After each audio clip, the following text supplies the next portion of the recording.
Vamos a mirar Hechos de los Apóstoles, capítulo 2.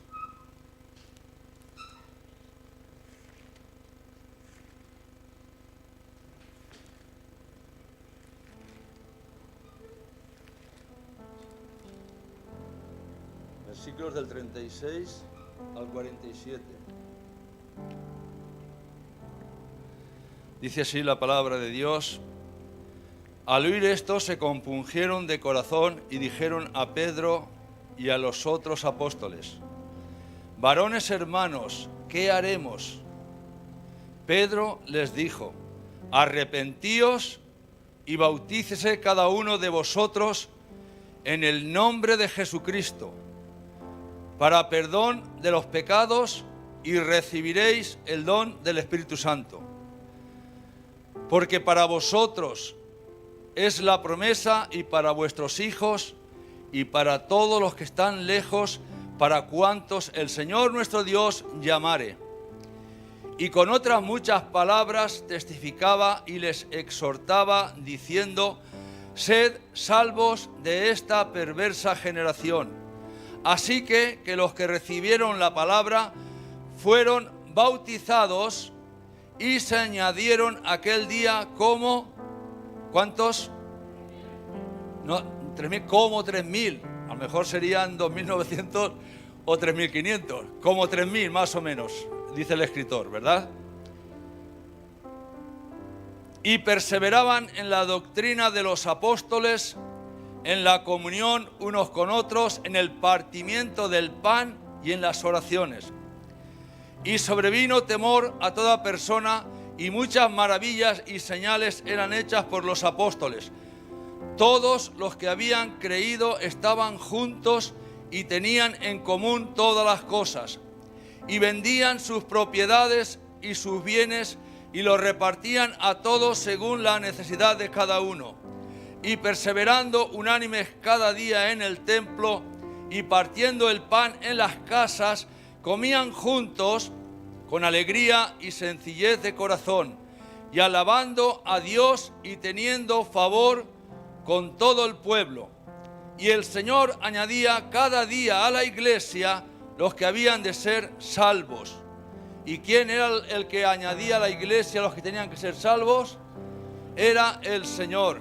Y un poquito más atrás el apóstol Pablo dice: para vosotros y para cuantos, todos aquellos que Dios llamare. Tomen asiento, hermanos. Entonces, el título de esta predicación que yo pongo es Dios llamando a sus ovejas. Dios llamando a sus ovejas para traer restitución, para traer bendición, resurrección. Durante unos cuantas semanas ha habido un tiempo de que las predicaciones que por lo menos a mí el Señor me daba, hablaba de las pruebas, hablaba de los desiertos, hablaba de la última que el domingo fue de Jonás, las tribulaciones de Jonás, las tribulaciones de José, del valle de sombra de muerte. Y es un tiempo, un periodo que el Señor fue dando estas palabras, hablando de las pruebas y hablando de las dificultades. Hoy voy a hablar del resultado de las pruebas. Ya no de la prueba, sino del resultado de las pruebas. El Señor nos hablaba de que se pasaban lágrimas, hablamos de los 7 desiertos, cada desierto simbolizaba una cosa. Hablaba del desierto que simbolizaba la ruina, el desierto que era las espinas, hablaba el desierto donde se encontraba, peleaba uno con la depresión, ¿verdad? Los 7 desiertos. Pero ahora yo digo, ¿cuántos han llorado de este tiempo de hoy hacia atrás? ¿Cuánto tiempo? ¿Cuántos han llorado? ¿Cuántos han pasado por pruebas? ¿Cuántos han pasado por desiertos? Yo sí. Carmen también, el pastor creo que también ha dicho que sí. Los demás sí, no han llorado. ¿Has llorado sí o no? Sí, gloria a Dios. Pues los que sembraron con lágrimas, ¿qué van a hacer? ¿Seguir llorando? Los que sembraron con lágrimas, con regocijo segarán. Esto es palabra de Dios. Y cuando el pastor me dijo, predica el domingo, yo no tenía nada, incluso a mi mujer le había dicho, de momento no voy a predicar. por las situaciones, cuando me dijo, digo, por fe lo voy a hacer sin tener palabra. Y me vino un versículo y bueno, y a raíz de que tuve ese versículo, pues estuve manteniendo la palabra, pero no tenía revelación. Y le comentaba a mi esposa, digo, no sé por qué el Señor me trata a mí de esta manera, me cierra la mente, me cierra todo, y en el último momento me pongo a sentar, busco a Dios y empiezan a venir los pensamientos. Son formas que Dios tiene. Pero el pensamiento que me vino, que es el punto central para la iglesia, es el hijo pródigo cuando se encontraba muerto, cuando se encontraba destruido, cuando se encontraba derribado por completo. Dice que volviendo en sí, dijo, en la casa de mi padre hay muchos jornaleros que disfrutan de alimento, yo aquí estoy pasando de hambre, entonces esto haré. ¿Y qué es lo que haré? Me levantaré. Me levantaré y volveré a mi padre. Me levantaré. ¿Sabéis que la palabra resurrección he estado buscándola y uno de los puntos de resurrección es levantarse? Dios levantó a Cristo de los muertos. Jacob estaba muerto y resucitó. José pasó tribulaciones y tuvo la victoria. El salmista pasó por el valle de sombra de muerte y venció a la muerte. Tuvo resurrección. Resurrección, me levantaré. Y ahora es el tiempo donde, queridos hermanos, todos los que han llorado, todos los que han pasado por momentos difíciles, por pruebas, creo que toda la iglesia hemos llorado, hemos pasado momentos difíciles. Ha sido un tiempo que Dios ha preparado a la iglesia para ahora cosechar el tiempo de la cosecha y tiempo de la bendición. Zacarías capítulo 10 versículo 8 dice que volveré a reunir a mi pueblo, a mis ovejas, las que he redimido con un silbo. Volveré a reunir mis ovejas con un silbo. Y aquí hemos leído para todos cuanto Dios llamare. Y Dios está llamando a su pueblo en este tiempo. Dios empieza a llamar a su pueblo con un silbo. Sus ovejas que están dispersadas por todos los lugares, que han sido golpeadas, que han sido engañadas, que han sido heridas, están dispersadas por la apostasía, por engaños, por dolor, por cosas que han sufrido. Ahora Dios dice, volveré a reunir a mis ovejas, las que yo he redimido, con un silbo, el silbo de Dios. Y Dios habla luego a Malaquías, que dice que en aquel tiempo dice, levantaré al profeta Elías para que haga volver el corazón de los padres a los hijos y el corazón de los hijos a los padres. Y este Elías es el que Jesús dijo, si queréis recibirlo, Juan el Bautista es el Elías. Y vino Juan el Bautista preparando el camino para el Señor, porque venía el pastor de las almas, venía el pastor de las almas. Dios estaba proveyendo del pastor correcto. Y a partir de ahí iba a venir el profeta Elías, y Dios iba con un silbo a silbar fuertemente el pastor, para llamar todas las ovejas que tiene esparcidas y llevarlas a Cristo, que Dios les trajo el verdadero pastor. ¿Y por qué fue a Elías? ¿Por qué habla de Elías que Dios lo mandaría para preparar el camino al Señor? Porque Elías, el ministerio que tuvo Elías, era de que libró al pueblo de Dios que estaba engañado por los Baales. El pueblo de Dios fue a adorar a los Baales.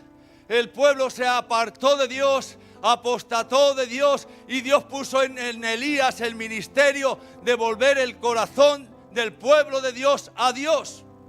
Y en este tiempo donde la iglesia, los hijos de Dios, muchos hermanos se han ido de un lado para otro, otros se han desanimado, otros se han sentido frustrados, otros han sido engañados. Ahora llega el tiempo donde Dios va a empezar a llamar a su pueblo. Y dice la palabra de Dios. Jesús dijo, San Juan capítulo 5, versículo 25 dice, De cierto os digo que la hora viene y la hora es cuando los muertos oirán la voz del Hijo de Dios, y todo el que oyere la voz del Hijo de Dios vivirá. Está Dios diciendo: la hora viene, la hora llega. El pastor haciendo un llamado, silbando para traer a su pueblo. Y el que oiga la voz de Dios vivirá. La voz de Dios, el silbo de Dios trae vida y trae resurrección. Trae vida y trae resurrección. Las cosas viejas pasaron. Es como otro tiempo nuevo que entiendo que Dios va a traer para la iglesia, no solo la nuestra, la iglesia de Jesucristo universal.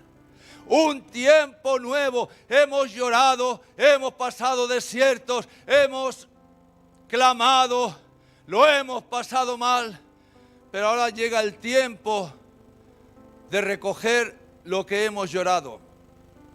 Segunda de Corintios, el capítulo 4 dice: esta leve tribulación momentánea obra en nosotros un excelente peso y mayor de gloria. ¿Qué es lo que produce la tribulación que a veces Dios permite en nuestras vidas?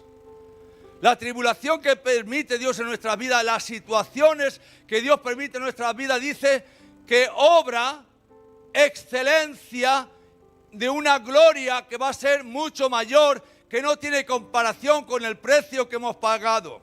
Quiere decir que todos los que han sufrido, que todos los que han llorado, no se va a quedar en agua de borraja, no se va a perder este asunto, ¿verdad? ¿Por qué? Porque después de la prueba viene un mayor peso de gloria.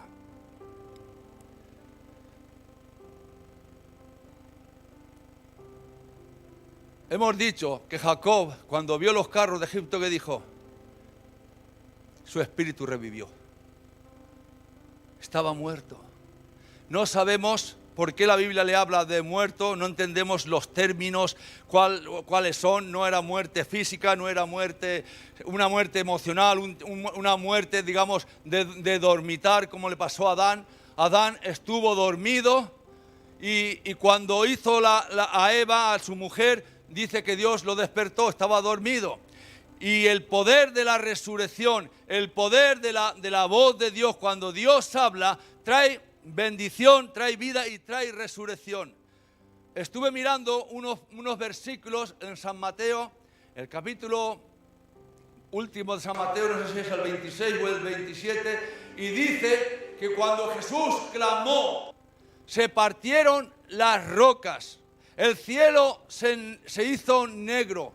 Dice que las tumbas se abrieron. Cuando Jesús resucitó, dice que muchos muertos, muchos santos que estaban muertos, que estaban enterrados, que estaban dormidos porque estaban muertos, dice que resucitaron. ¿Y esto por qué? Por el poder de la resurrección. Porque fue un tiempo de oscuridad, un tiempo de apagamiento, un tiempo de sufrimiento, que eso la Biblia le llama tiempo de muerte, el valle de sombra de muerte. Ahí morimos, ahí pasamos dolor, y luego viene la resurrección. Muchos muertos, muchos santos, por causa de la resurrección de Jesucristo, resucitaron. Dice la palabra de Dios: si el espíritu de aquel que Dios lo levantó de los muertos mora en vosotros, el que levantó a Jesús de los muertos, también a vosotros os levantará. Resurrección. Y ahora estamos hablando de un tiempo de resurrección, un tiempo donde las cosas van a cambiar. Un tiempo donde van a soplar los vientos de Dios. Va a venir el tiempo nuevo de Dios. Dios ha tenido que preparar los odres viejos para poder coger y cosechar el vino nuevo.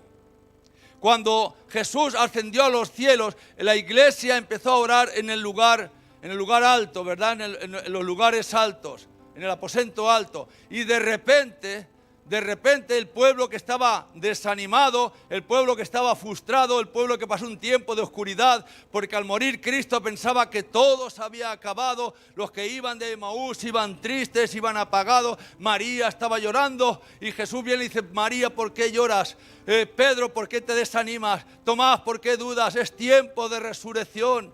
Es un tiempo nuevo para la iglesia y la iglesia se reúne en el aposento alto y empieza a orar y empieza a venir los vientos recios sobre la iglesia. ¿Por qué? Porque había habido una resurrección y Jesús dijo: es necesario que yo ascienda a los cielos y os enviaré el Consolador. Ahora es tiempo del Consolador y el Consolador va a visitarnos poderosamente ya en este tiempo. Y la iglesia de repente sopló un viento recio sobre la iglesia, lo cual todos fueron llenos del Espíritu Santo, hablaron nuevas lenguas, profetizaron, empezaron las señales, empezaron los milagros, empezaron la gente a convertirse a Dios. ¿Por qué? Porque era el tiempo nuevo de Dios, el tiempo de resurrección, un tiempo de resurrección.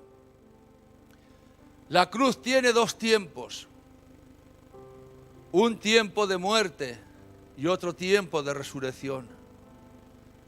Un tiempo de muerte y un tiempo de resurrección. No siempre es el mismo tiempo.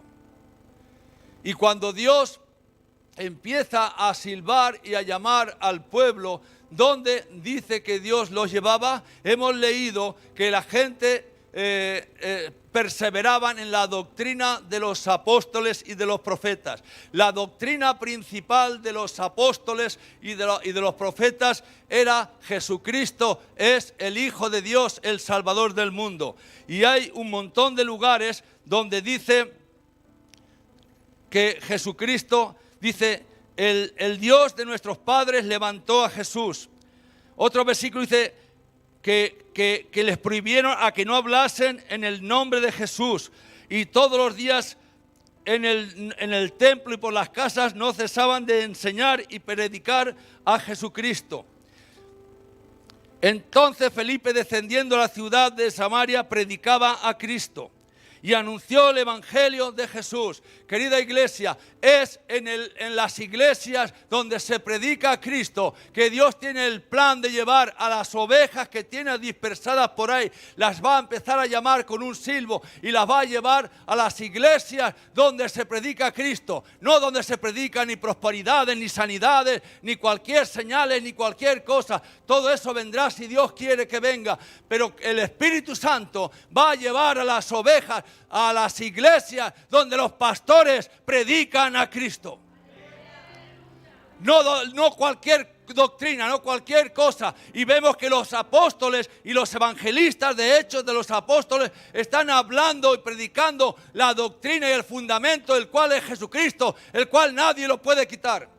Jesucristo es el Señor de la iglesia. Jesucristo es el pastor de los pastores. Jesucristo es nuestro Rey, nuestro Redentor, nuestro Salvador. Así es que prediquemos a Cristo. No prediquemos otras cosas. Prediquemos a Cristo. Prediquemos y hablemos de las obras que Dios hace en medio de su iglesia. Y ahora viene el tiempo nuevo, querida iglesia. El apóstol Pablo dijo: a su tiempo segaremos si no hubiéramos desmayado. Hay una promesa de que se va a segar si se llega al tiempo permitido por Dios. Se pasó el tiempo del desierto, hermanos. Se pasó el tiempo de las lágrimas. Se pasó el tiempo de los lamentos. Esto haré, me levantaré, resucitaré. En Isaías, el capítulo 60 dice: levántate y resplandece, porque ha venido tu luz. El apóstol Pablo dice: despiértate tú que duermes. Despertar tú que duermes, estás dormido en el sentido espiritual, muerto. Despiértate tú que duermes, levántate de entre los muertos y te alumbrará Cristo.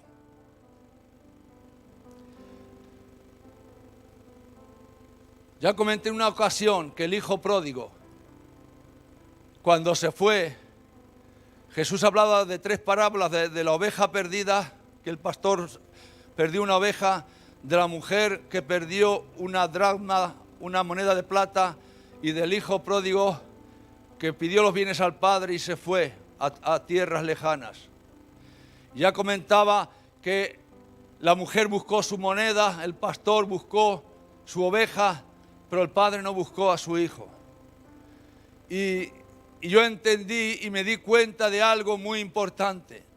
El hijo, por cuanto es hijo, nosotros por cuanto somos hijos, tenemos la esencia, el ADN de nuestro Padre. La semilla tiene dos tiempos y nosotros somos como semilla, que nos tienen que sembrar en la tierra. Y cuando la semilla muere, antes de que muera y se haga infructuosa, se activa automáticamente un punto que le llamamos resurrección.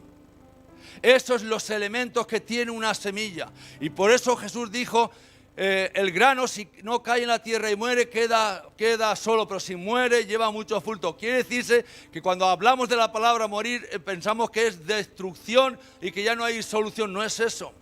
El grano de trigo, la semilla, la del hijo pródigo, fue sembrada en la tierra. Y cuando ya llegó el momento donde él no tenía ni vestidura, no tenía ni que comer, no tenía ni que beber, no tenía nada, no le daban ni la comida de los cerdos, no le daban nada. Ya era el punto que inmediatamente llegó esta semilla plantada a activarse el punto de la resurrección. Y por eso él dice, esto haré. La semilla que él tenía puesta, que estaba sembrada, ya le llevó el momento de levantarse de los muertos. Por el Espíritu Santo que mora en nosotros. Llega el momento que no lo entiendes por qué. Te da fuerza, te da vida y te da resurrección y te saca de las pruebas. Yo he pasado una prueba que en mi vida la he pasado. Y yo creí que moría en el intento. No os podéis imaginar que mal. Por eso yo comprendí la situación de Jonás, la situación del apóstol Pablo, cuando dice un espíritu viene y me abofetea, lo cual he pedido 3 veces al Señor que lo quite de mí, y me ha dicho bástate mi gracia, y él se dice no te lo quito porque está haciendo un trabajo tremendo. Y por eso Pablo decía cada día muero. Yo comprendí a estos siervos, queridos hermanos, y yo pensaba que ahí me quedaba en el intento, pero la gracia de Dios, la semilla de resurrección que Dios pone en los cristianos, el Espíritu Santo, se activó resurrección y no me podía creer que podía haber vencido en esa prueba. Incluso mi mujer es testigo que me dice, tienes que ir a los médicos, tienes que tomarte pastillas para estas depresiones, para no sé qué, es lo normal. Yo dije, mi amor, esto no es físico, esto es espiritual. Y al espiritual hay que atacarle con lo espiritual. Atacarle con lo espiritual. Hay que ir a los médicos. Sí, hermano, ves a los médicos. Pero cuando tú ya disciernes que estás pasando una prueba de batalla espiritual, otras cosas no sirven sino la búsqueda de Dios, la búsqueda de Jesucristo, la búsqueda del pastor tuyo, tu pastor que está ahí velando y que está viendo tu situación. Por eso cuando el hijo pródigo, la semilla que él tenía dentro, por eso el padre no lo buscó, porque él sabía, el padre, que llegaría un momento determinado, que entraría en acción la resurrección en su hijo. Se activó la resurrección. Esto haré, me levantaré. Y es un sinónimo de resurrección. Lo he mirado en el diccionario. Resurrección es levantarse. Me levantaré. Volveré a la casa de mi padre. Y le diré a mi padre las tonterías que he cometido. Pero he tenido que pasar por aquí, he tenido que pasar por esta circunstancia para coger lo que mi padre tenía preparado para mí. Dios lo tiene todo bajo control. Y cuando él fue a su padre, vemos el resultado de la prueba, el resultado de la tribulación. ¿Cuál fue? Anillo de oro, calzado en sus pies, habla del señorío. Y el mejor vestido que tenía en la casa el Padre, el mejor vestido. Ese es el peso de gloria que obra en nosotros por aquellos que han pasado por la tribulación y la angustia. El que pasó el valle de sombra de muerte dijo: adereza mesa delante de mí en presencia de mis angustiadores. Unge mi cabeza con aceite, mi copa está rebosando. Ciertamente el bien y la misericordia me seguirán todos los días de mi vida, y en la casa de Jehová moraré por largos días. Y la mesa del banquete y la nueva unción de aceite y la copa llena, eso nos está hablando de la gloria que Dios tiene preparada para aquellos que son tratados. Cuando Dios quiso sacar a Israel de Babilonia, el pueblo se paralizó durante un tiempo de trato aparte ya de que salió de allí. Y Dios envió al profeta Ageo a decirles al pueblo que subieran al monte y bajaran madera y empezaran a reconstruir el templo, porque lo habían dejado de momento. Y dice: animaos, porque la gloria postrera de esta casa va a ser mayor que la primera. La gloria que vendría después del sufrimiento que ellos pasaron iba a ser mucho mayor que la primera. Y en la gloria primera la presencia de Dios descendió tan fuerte en medio del templo que los sacerdotes de Salomón tuvieron que salir a causa de la gloria. Y ahora está diciendo: pero ahora viene una gloria mayor que la primera. Por eso, pueblo, anímate, se acabó el tiempo de cautiverio, se acabó Babilonia. Ahora anímate, no te desanimes, levántate el ánimo. Y dice Ageo: y Jehová despertó el espíritu de Josué, y Jehová despertó el espíritu de Zorobabel, y Jehová despertó el espíritu de todo el resto del pueblo. ¡Resurrección!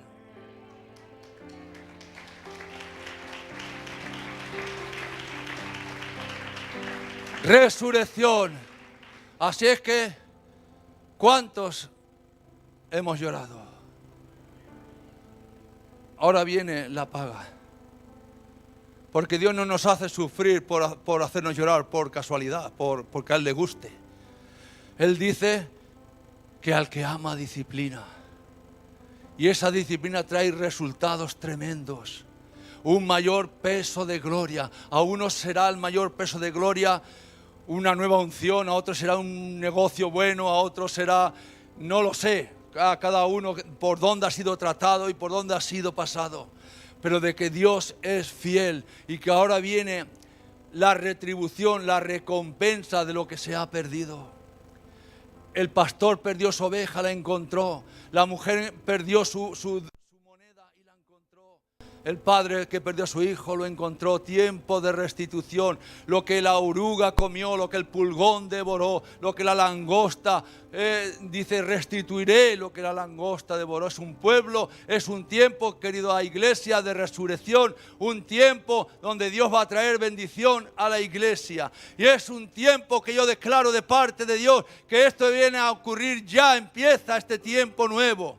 Se acabó lo viejo. Dios dice, y pensaba yo en este versículo, dice que crearé nuevos cielos y nueva tierra. Y lo pasaba ya no tanto a lo eterno, sino en este tiempo creará nueva tierra para nosotros, nuevos cielos para nosotros, donde los cielos serán limpios, la tierra será productiva y va a haber bendición por los cielos y por la tierra.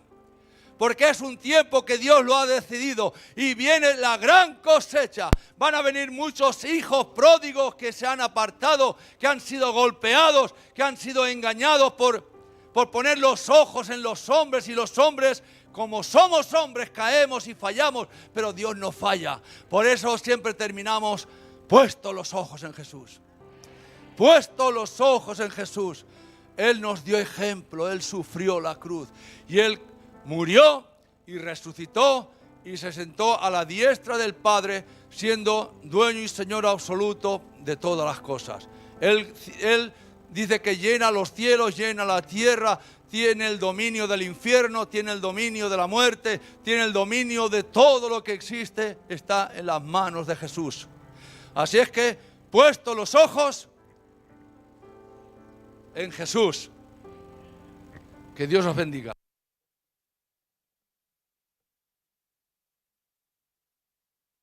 Tiempos ya diferentes, tiempos buenos para la iglesia. Amén.